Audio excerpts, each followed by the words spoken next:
Hello, John Terrell here. Pull a chair up to the fireside at Château Cube, where we discuss life, limited magic, and cube draft. Our guest today is Dan, whom you might know as SirFunchalot. Dan is one of the founders of the MTG Cube brainstorming Discord server, which is a community where I am often to be found, chatting about design or posting pictures of my cats. Dan also writes long-form, spirited, and sometimes contentious posts on the MTG Cube subreddit. And he is co-host of the MTG CubeCats podcast with Alden, aka Building a Deck. SirFunchalot is a diehard spike, a devoted min-maxer, and a pitiless murderer of bad cards. He is also a friend and valued colleague, whom I am delighted to welcome to Château Cube.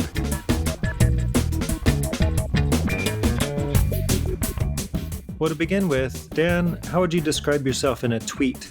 Okay, well, first of all, stay the hell away from Twitter.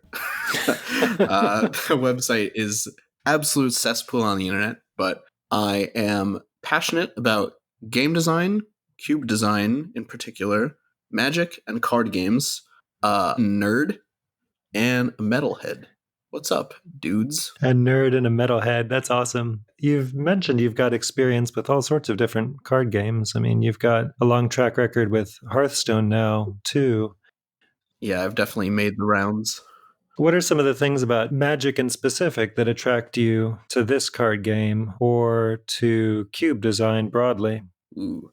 So Magic has obviously one of the longest histories of just sort of existing as a card game. And with that large back catalog of content comes a lot of different options to you as a player. So all the constructed formats are fairly deep. There's lots of room for innovation, fine-tuning your deck to a metagame. And when it comes to cube design, you just have this huge back catalog of tens of thousands of cards, most of which are trash, that you can play with and sort of craft really meticulously crafted environments around. So if you want to build a format where, say, what's like a goofy card, Wood Elemental is like the best threat in the entire cube, I guess you could probably do that with Cube,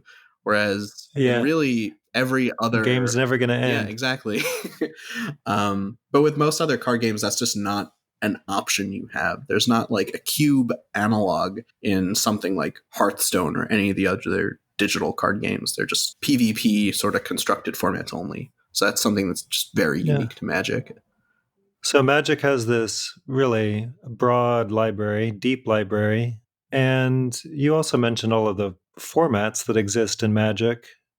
Something that attends that is the amount of content that has been produced about Magic over many years now, and people have done a lot of great theorizing about it. I know you and I have talked about Patrick Chapin before and his next level deck building and these sorts of books he's written, which are awesome. Do you think that all of the work that's already gone into theorizing Magic is something that is helpful, that's liberating, work that you can build on? Or does that constrict your ability to think in novel ways about Magic in some way?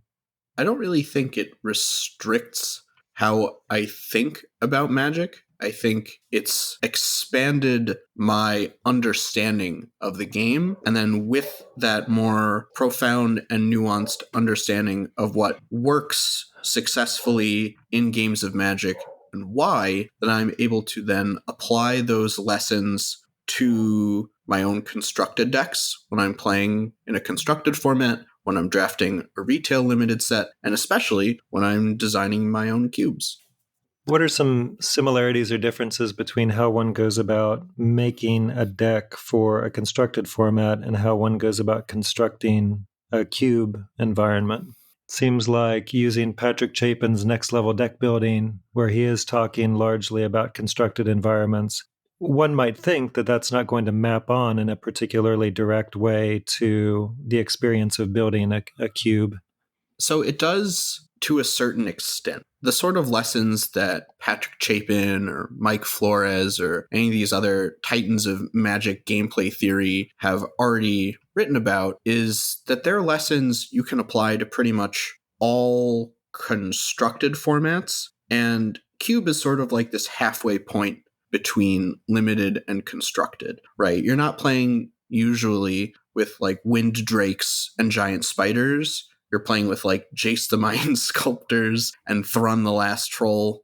Yeah. In more traditional like unpowered formats. And you're able to push the power level of the decks that come out of your limited format much higher, to the point where these sorts of constructed theories can map on to the decks that come out of your cube. And you can use those theories to design your format to make those decks better, more consistent, more powerful. And I think that's pretty cool. Right. You can take these macro archetypes and try to reverse engineer your environment, your cube environment, to make sure that you're supporting one's ability to draft those macro archetypes. What would you say to somebody who suggests that in their environment, nobody drafts aggro, nobody in their playgroup likes aggro? Why support aggro at all? Why not get rid of all of the red 1-drops or white 1-drops in the cube? To that person, I would say, you know your playgroup better than I know your playgroup.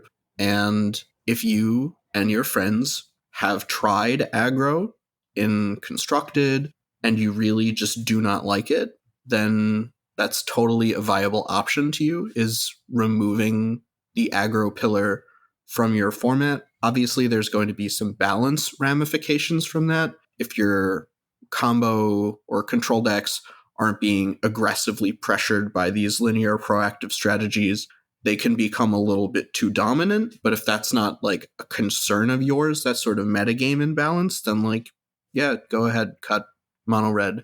I might be a little remiss if I would ever draft your cube, but chances are I won't, unfortunately. So go ahead and you do you. So you cube a lot, more than a lot of us get to cube, I know, even a couple of times a week, I guess. Is that true? You and your play group get together? Yeah. Obviously, the current state of world affairs has made that a little more difficult. Meeting in person is no longer really an option for us. But recently, we've been trying to draft online a little more, and that's been nice. But yeah, we try to draft pretty often. Yeah, you draft a lot. People in your group have cubes as well, it sounds like. So you get to try all sorts of different formats, and I'm sure you have people who are experimenting with all different kinds of things. That's awesome. Yeah, it definitely gives us a nice variety whenever we sit down to draft. What sorts of information do you try to collect when you're drafting, and how do you use that information that you're collecting? I do try and collect win rate data. So I want to have somewhat of an idea as to how my macro archetypes are interacting with one another. Obviously, there's a huge margin of error with this data, and it's not super conclusive, but we play fairly regularly. We're all reasonably experienced Magic players. We can intuit a lot of issues if they ever become really apparent. But really, the big concern for me is cultivating interactive gameplay, and I want to reduce the amount of non-games. So if a card gets played and is just completely and utterly unbeatable in a particular matchup, that's going to be something that is more concerning to me than necessarily blue-green aggro went 0-3 on today's draft. Like, that's not a big concern. Don't draft blue-green aggro. That's not a real deck in my cube. That doesn't sound like a thing. Yeah. If you're trying to attack with your Llanowar elves as though they're aggressive 1-drops, you have done the wrong. So how do you feel about adding solutions to your environment for particular problems that might be introduced by adding a card that looks unbeatable? Can we just jam a few more naturalizes and disenchants into the cube to solve some problematic enchantment or whatever the thing is? I tend not to do that. I'm not really a big fan of draw-dependent gameplay, so I tend not to want to play very many cards that demand immediate answers early in the game, or else the game is decided. So yes, I could cube a card like Winter Orb and several versions of Disenchant to give control decks access to a card to answer the resolved Winter Orb. But the way that game plays out is the aggressive player plays the Winter Orb, and now the control player has to have drafted, have main decked, and have drawn their Disenchant to resolve it. And to me, that feels like a fairly low agency decision on behalf of the control player. It's asking for a fairly narrow, specific answer to a narrow and specific problem. And I tend to curate so that problems are more generalist, and so are their answers, so that games are a little bit more predictable in that respect. How do you think about Counterspell or one of its variants in relationship to a disenchant? Here's another kind of answer. It's also a sort of conditional answer in that it depends on timing and so on. I love Counterspells. I play almost every remotely cubable version of a 2-mana Counterspell that exists. If it can counter any kind of spell and can cost 2 mana, there's a very high likelihood that you'll see it in one of my cubes. It's another answer that is conditional in a different way than the disenchant is, right? Yes. In that it's conditional based on the timing, although the description you had of the Winter Orb situation is timing dependent as well, which is one of the complaints you're voicing about Winter Orb, and fair enough. But why would you say then that the 2-mana Counterspell is more valuable than the disenchant?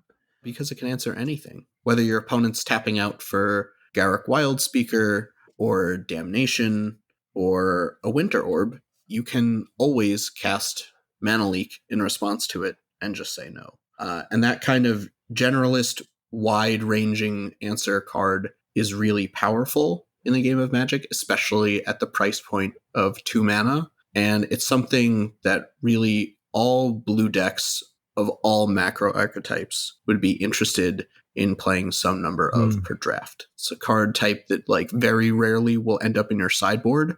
Right. You could be a Simic midrange deck and have Mana Leak, and probably like 95% of the time that card's going to be in your main board. Whereas a Disenchant in a blue-white control deck, if there's not a really high density of artifacts and enchantments in the cube, then that's something that you probably just start with in your sideboard, and you bring it in when you see some totally unbeatable card like a Winter Orb or Umezawa's Jit or something along those lines. Right. So that disenchant, another common complaint about it is that it's occupying a slot in the cube, if one includes it in one's cube, that's a pretty narrow slot. Mm-hmm. This card has narrow application. One might or might not main deck it.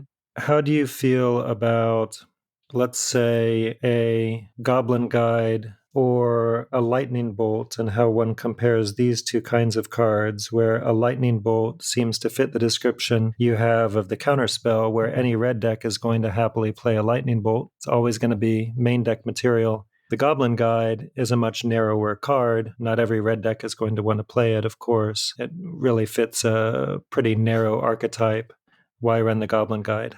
When you're trying to support archetypes in your cube, different strategies are going to require different kinds of narrow cards. There's no such thing in Magic as a deck archetype that doesn't require narrow cards. All cards are sort of on this spectrum of narrowness versus flexibility. And on one end, you have cards like Black Lotus that will go in quite literally every deck, but you can't just play a deck of 40 copies of Black Lotus, or your deck won't actually do anything. So you need some sort of narrow way to utilize that effect in order to actually win the game. So with cards like Goblin Guide, they're support pieces of a critical mass base red aggro deck.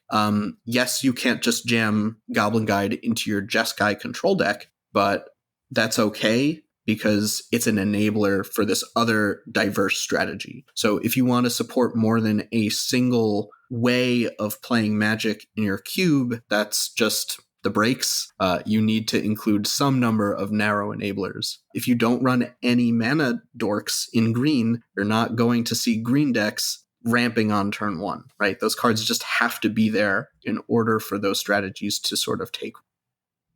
Yeah, that's interesting. So there are a lot of classes of cards like that. We often talk about control decks not really caring what their win con is. They can win with whatever they can manage to pick up. So on the win con end of things, the way that they're actually winning the game is sort of immaterial. It doesn't have to be a narrow card that's tailored just to the control deck, although it could be, I suppose. But nevertheless, the control deck is going to have some of these narrow cards that are incredibly valuable to it that nobody else wants. So I'm thinking of a Wrath of God, for instance. Yeah. White Weenie does not want to play Wrath of God, as it turns out. No. It's just kind of counterintuitive to your entire game plan of like, no one really wants to curve out turn 1 Savannah Lions, turn 2 Thalia, turn 3 Wrath my own board with Toxic Deluge or whatever. That's just not going to win you many games. Yeah, and Thalia messed up that plan anyway. Yeah, she did. All right, throw an Ancient Tomb in there, whatever, make it work. But right. No, but that's part of the point, right? I mean, Thalia is a great card in White Weenie because one of the reasons it's a great card is it's pushing back that control player, taxing their mana and making them operate more slowly than they'd like to. Yeah, great card. Answer your threats more slowly than they'd like. You have a powered environment and an unpowered environment. These environments you approach really quite differently. And the lists, even if they're both 360, are they both 360 now? Is that true? I'm in the process of cutting down my 360. I'll have it up by the time this is posted at that size. Okay, nice. Yeah. But if we were to compare them side by side, there are many similarities, but also they're remarkably different. There are major philosophical differences between the two environments. So I wonder if you might talk a little bit about how you approach designing powered and unpowered lists. Sure. So when it comes to my unpowered list, I take great care in sort of sculpting away non-games. I'm not really interested in having games end because someone drew a turn 1 mana crypt and just cast a Goblin Rabble Master on turn 1. So those sorts of like extreme power outliers that directly result in the influence of game outcome, I tend to not play in that format. Whereas in the powered cube, where there's obviously literal power, that's not a design concern, because if I'm already going to be cubing cards like Black Lotus and Mana Crypt and Strip Mine and Tolarian Academy and all these like horribly, horribly broken Magic cards, then the expectation of you as a player has fundamentally changed from expecting interactive back and forth games of Magic to just a roller coaster of broken garbage that Wizards would never print in a million years ever again into Standard. Right, and certainly not all in the same set together in your crazy cube list. Yeah, exactly. No. So with those cards, you cultivate a very, very different environment in terms of power level, and that extreme power level at the top end dictates what is viable within that metagame. So if blue decks are able to storm off and kill you on turn 2 with something like Fast Bond into a bunch of lands, into Wheel of Fortune, into God knows what, into Tendrils, then the very game plan of I'm going to cast a Llanowar Elves on turn 1, then I'm going to cast a Courser of Crufix, and I'm just going to try and fairly mid-rangely beat you out of the game. That's just a completely non-viable strategy. That sort of extreme power at the top end of the format just totally warps everything around it, and strategies that I'm able to support at a much lower power level, I'm not able to at vintage power level. Are there some of these major pillars of Magic, these macro archetypes that simply don't fly in your powered environment? So you're describing midrange, for instance, or at least a green-based midrange as being not a successful strategy. Yeah, when combo is that fast and that consistent, the metagame really demands that you be able to either race it, which you could do in the forms of like aggressive stacks pieces like Strip Mine, Wasteland, Thalia, these sorts of cards that just don't let you play the game, or you have to disrupt them with targeted discard, counter magic, instant speed spot removal, all three of those things stuff that green doesn't do. Yeah. So it just makes that sort of base green mid-range strategy much, much weaker. So I've just kind of brushed that aside, said, okay, base green mid-range doesn't really work in Vintage Cube. I'm not going to support it. I'm not going to lead you down that unsuccessful path. If you want to play mid-range, you'll have to play it in a color that gives you interactive pieces instead, like blue or black. What's the most successful aggro strategy or color in the Vintage environment? I would say both white and black are able to have successful aggro strategies at the very, very highest power level because, again, white has those sphere effects like Thalia, Rinwing Mare, and black has a ton of targeted hand hate. So when you're up against these powerful combo or control decks that are going to take over the game very, very, very quickly, you need ways to disrupt them off that game plan. Right. Whereas red aggro doesn't really do that. So if you ever have played constructed Vintage, no one plays mono red because you just get raced out of the game by these unfair decks just way faster than you could possibly lava spike someone out of the game. It's just not possible. Right. So mono red as well is sort of just too slow for this kind of format. Right. Some of the controlling white pieces that can slow people down sound like they could be too slow as well. It sounds important that you have a Thalia or a Winter Orb or something online very early. Mm-hmm.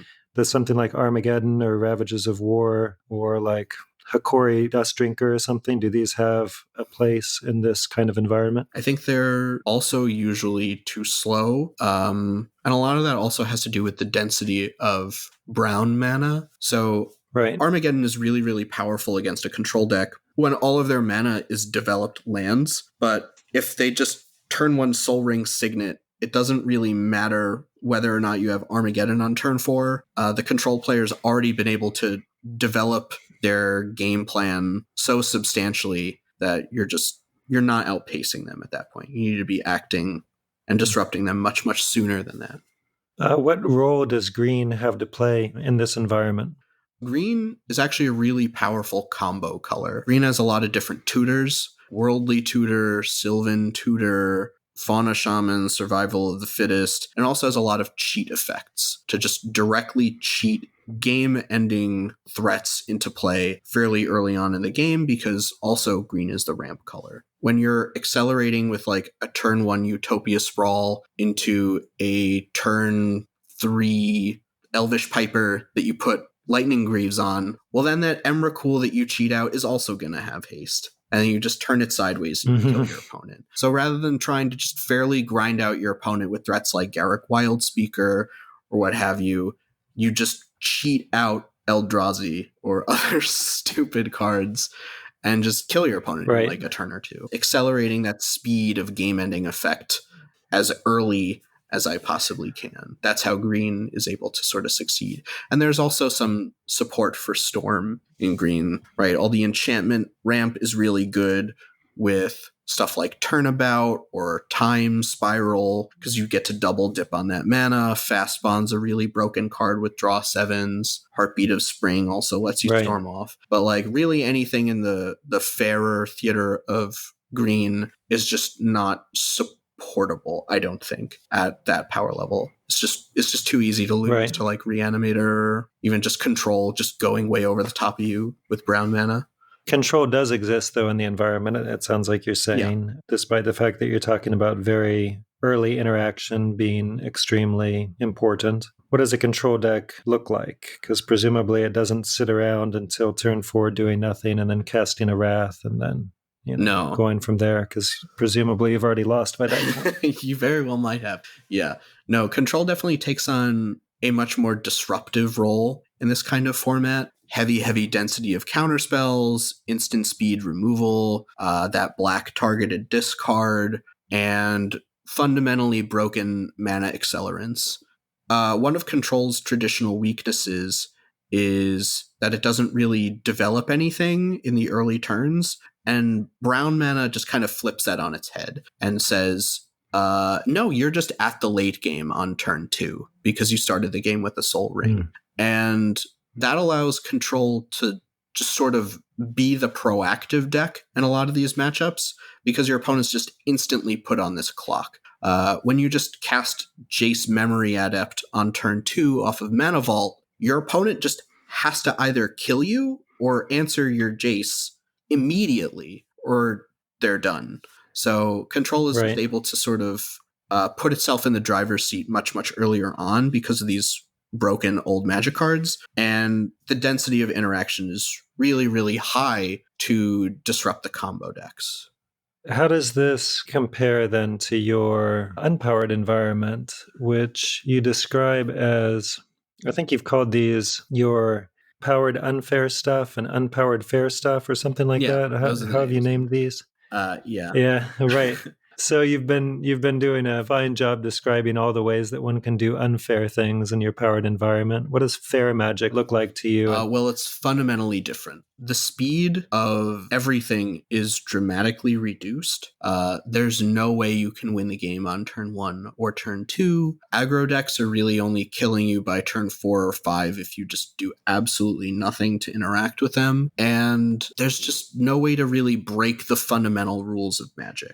To me, the biggest offender of broken card or a design mistake is when it gets to cheat on mana. And cheating on mana to me doesn't mean Llanowar Elves letting me cast a 3-drop, because I still had to invest that 1 mana to cast my Llanowar Elves. It's when you get a mana advantage the turn you play that spell. So that would be stuff like Ancient Tomb, just like breaking you ahead of where you're supposed to be at no real cost. Yeah, life total is a cost, but not really. Without those kinds of effects, it becomes much, much more difficult for decks to sort of break away from interacting in the early game. And what that means is that proactive critical mass aggro decks become a viable strategy. They don't have to be disrupting combo decks, so they can just play more efficient threats also. And just games become much more focused on the board state and interacting with what your opponent's developing, rather than trying to keep them off of some broken interaction that just ends the game on the spot. So you've rethought green entirely. You described in the power environment green, you turned over green to different ways of comboing off, different ways of cheating, and of course that doesn't exist here. Your green section still looks quite traditional in certain respects, at least in the sense that you've got a whole bevy of mana dorks, like we'd expect to see in green, but then once we hit the middle of the curve, it starts to look rather different. And once we hit the top of the curve sort of hardly exists compared to some people's lists. Could you talk a little bit about how you're reconceptualizing green and trying to push mid-range in a different direction here? Sure. So if you've ever played green in Constructed in the past 10 to 12 years, you'll notice that these sorts of big mana combo green decks don't really succeed because they're very easy to disrupt. If your entire game plan is just developing mana elves, hoping my opponent doesn't do anything, tapping my Nykthos for a bunch of green mana, and then casting a Crater Hoof, yes, that can end the game, but your opponent gets a lot of time to break you off of that, right? A well-timed counterspell can just rend your top end completely useless. A board sweeper can leave you with absolutely no mana development and a hand filled with expensive cards you can't cast. Or you can just draw the wrong half of your deck. We've all had those hands in MTGO Vintage Cube where you get a turn 1 Llanowar Elves and then everything else you draw is Primeval Titan, Avenger of Zendikar, Crater Hoof, Woodfall Primus, and no way to cast them. Right. So what I've done is sort of taken the constructed green deck approach, which is cultivating these far lower to the ground, more proactive, more resilient mid-range decks in my green section. I'm not really interested in cultivating the feast or famine super ramp deck. I want green to just be busting out of the gates with a Llanowar Elves every game, playing a really good 3-drop, then playing a 4-mana Planeswalker, then playing a 5-mana Planeswalker, and just crushing you under an onslaught of value. The green threats that are the most valuable to you are ones that are sticky, like a planeswalker, that continue to produce value, like a planeswalker does as well. So can you give some other examples of other classes of threat or other useful abilities that green can use to combat different kinds of removal and so on? A lot of it is, as you said, these value generating threats. That doesn't just come in the form of planeswalkers. It comes in the form of really anything that can generate value either when you play it or after it's been killed. So this would be stuff like Call of the Herd. It's a 3-mana 3/3 that draws you a Hill Giant. Or Mouth to Feed, which is a 3-mana 3/3 that draws you usually a Harmonize. At 4 mana, you've got stuff like Vengevine or Trumpeting Herd that just are very difficult to stop with 1-for-1 removal. That's really important to allowing green midrange to sort of fight through a control deck's answers.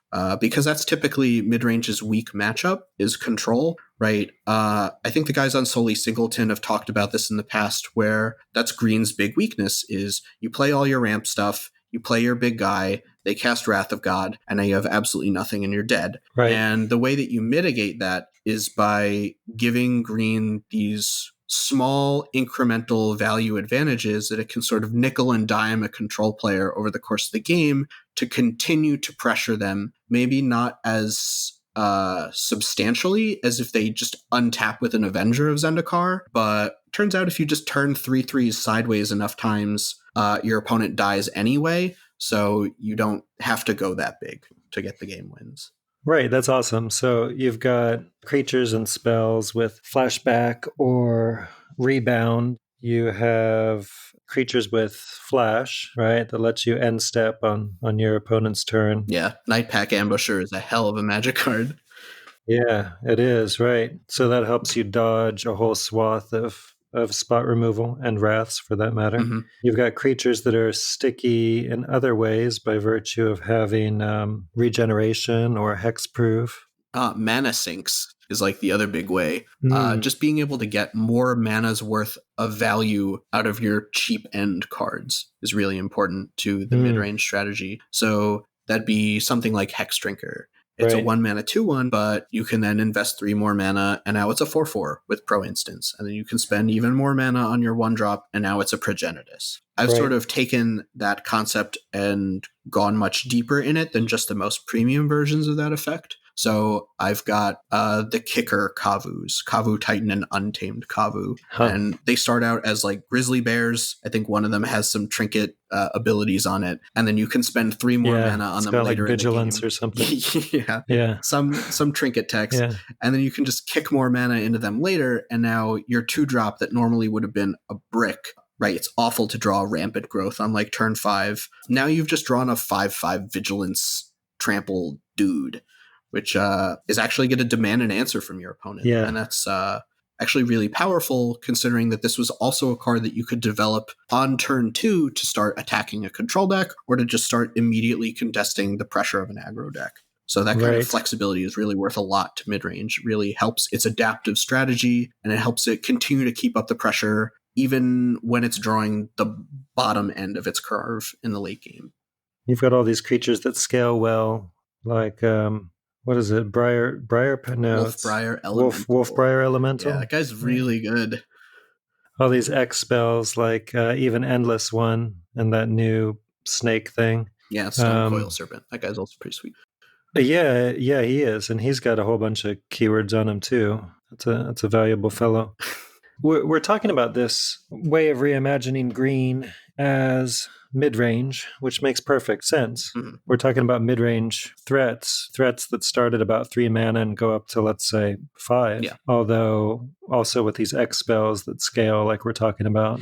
How would you compare this kind of strategy to aggro? Because we're talking about a mid-range that is quite aggressive. Is there any way of thinking about this as an aggro deck, or what are differences between this kind of svelte mid-range and a more traditional aggro deck? I think they're fairly similar in overarching game plan in that they both want to develop threats fairly early on and turn them sideways and kill you. But the way that they do it, I think, is very different from one another. Midrange, based in green, is really looking to sort of get its wheels going around turn 2 or 3, whereas a critical mass aggro deck is looking to bust out of the gates, attacking you on turn 1 if it can. And that sort of difference in speed is really the big deal. As I've sort of scaled down my mana curve in my cube, you feel those differences more strongly than you would in a slower environment where aggro can maybe pass the first turn and then play a 2-drop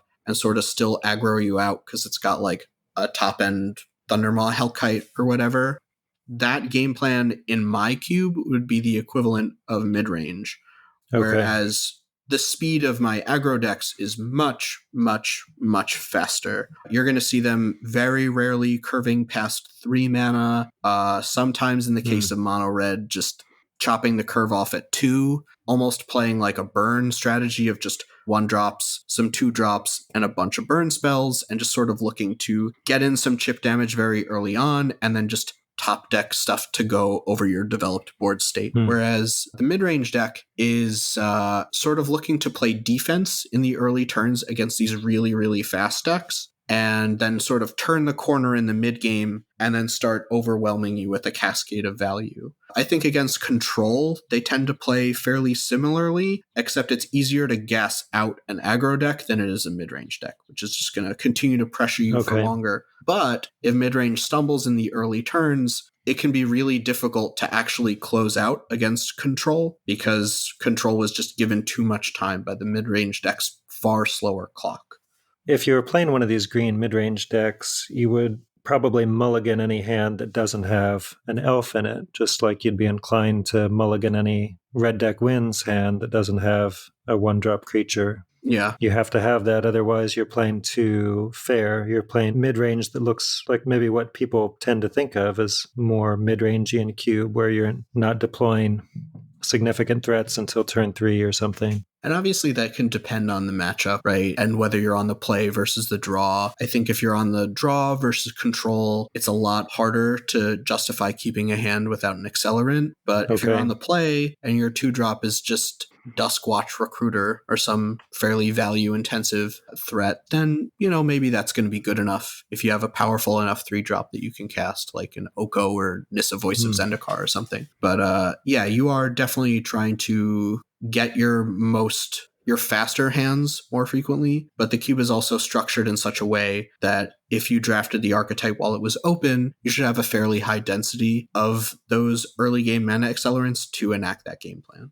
Let's say you're sitting down to your own cube and you're starting in on this mono green or near mono green mid-range deck. Question A is, what are some cards or some kinds of cards that might put you in that deck? And then question B is, if you identify that you're getting cut, where do you go from there? How do you pivot to something else? What do you pivot to? So the cards that you're looking for as enablers to be base green midrange are 1 mana ramp accelerants. The most premium green planeswalkers, stuff like Oko, Nissa Voice of Zendikar, these like really cheap, really, really powerful threats, and any green dual lands. Those are really, really big reasons to want to play green. And I think you want to try not to play mono green if you can, because there's no interaction in mono green. So that can make your matchups against the control decks especially much, much weaker, because you just can't answer their planeswalkers or their Grave Titan or whatever, because you don't have any removal. And as far as what I'm looking to move into when the draft goes south, that really depends on like what stage of the draft we're in. If this is still pack 1, let's say I took a Llanowar Elves, then I got past an Oko, and then I didn't see green cards for like 5 more picks. Maybe I'm looking at what my wheel options are. Is there a premium aggro card in this pack, like a Dark Confidant or Eidolon of the Great Revel or Goblin Guide or something? Just some big enabler for another strategy. Those are sorts of reasons to move into a different archetype than what you started out with. I think as a drafter, it's really important, especially in pack 1, to try and keep your eyes open for what your other drafters are sending your way.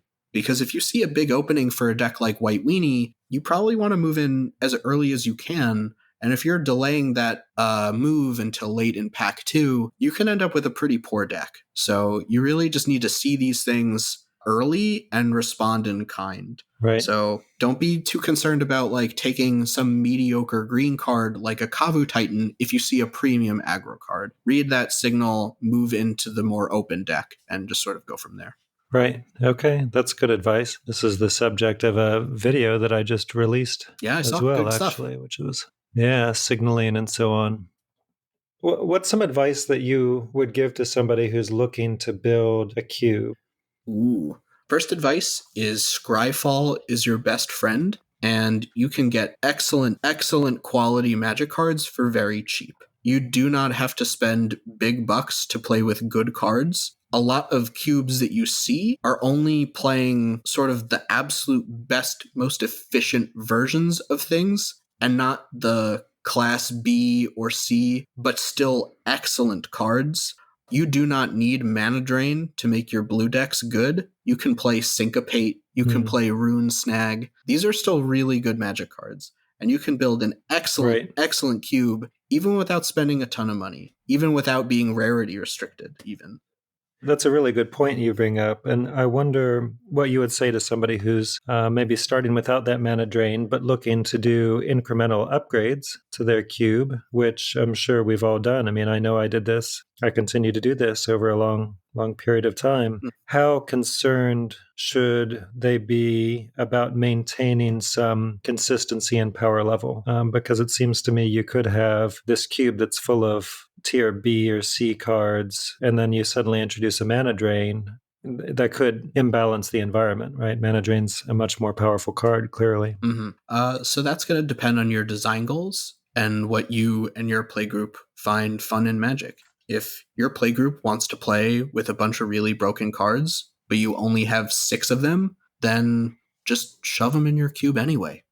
You guys are going to have fun playing them, and you're not really going to care about the non-games that result from someone having turn 1 Ancient Tomb into Signet. Yeah. Is that necessarily a balanced gameplay paradigm? Probably not, but in the same way that people play Mario Kart with item boxes, and sometimes you get a star and other times you get a green shell, that's just kind of the way it goes. There's going to be that amount of randomness, and if you guys are comfortable with that, then just keep playing it. You do you. Okay. You said Skyfall is your best friend. Could you expand on that a little bit? Okay. So Skyfall is a website that is a database of every Magic card ever printed. And you can use this website and its many filters to sort for cards to look at to get for your cube. I do this all the time when I'm looking to fill specific niches in my format or to sort of tweak and refine what I'm playing to better suit my goals. Very recently, I sort of overhauled my black and white aggro sections. I cut all of my double pipped 2-drops from them, and I added a bunch of flying creatures. And this was to sort of depolarize the matchup against green midrange by giving black and white aggro more ways to sort of go over the top of their blockers. Red is able to do that with burn spells. Black and white needed a way to do this of their own. And Skyfall was a huge help in this. So I went on Skyfall.com, looked at the filters, filtered for creatures that cost less than 3 mana and are white and or black, and have the keyword flying or shadow or horsemanship or whatever similar effects there are. Yeah. And I just found a ton of decent 2-power creatures, and I bought them on some website for like $2 because they're really cheap. Turns out no one is really looking to play Mistral Charger in Legacy, so you can get it for really cheap. Even when it's foil. Yeah, that's cool. I saw that you'd done that, especially with the black creatures. You've got a ton of 1 and a black flyers, most of which I'd never heard of. That's awesome. Yeah, they look like garbage, but they're so good. I've been very, very, very happy with them. You can search for exact mana cost like that and so on. That's good. Yeah, and you can search for any variety of effect. Burn spells that do damage, cards that counter other cards, cards that put +1/+1 counters on it if you're trying to support that kind of thing. And just by looking at all of your available options, it's going to ask of you to have some sort of ability to analyze cards that best suit your needs. But if you're able to do that, then you can find a lot of great stuff out there. Just because a card isn't in the MTGO cube or in one of the cubes made by either of us here, it doesn't mean it's not a good card, and it doesn't mean that you can't have success with it. So just be willing to try out new things. You do a fine job dredging up cards that I've never heard of before, but that work perfectly, particularly for the kind of environments that you're trying to foster. That's awesome. Where can people get a hold of you, Dan, or read or watch or listen to any of your work? Okay. I guess in like the description below or in a link somewhere, we'll put a link to Alden and I, our YouTube channel, MTG CubeCats. That's where you're going to catch our podcast. Currently, we have one episode up that's on the topic of parasitism in Cube. And that's a great episode. Yeah, thank you. Some of the content that is coming your way is an episode on Xerox. So like cantrips and that sort of stuff. An episode on polarity. And we'll keep some other stuff secret. But there's some good stuff in there coming out for you. Also, the MTG Cube brainstorming Discord, as John mentioned earlier in the episode. That's where we're just talking Cube all the time. So if you ever want to hear about why I'm trying to buy a bunch of Mistral Chargers, then that is the place to go to find the underlying conversation for why I am so crazy about buying 2/1 flyers for 2 mana. Well, thank you so much for joining me. It's been a pleasure to chat with you, Dan. No, thanks for having me, man. It was fun.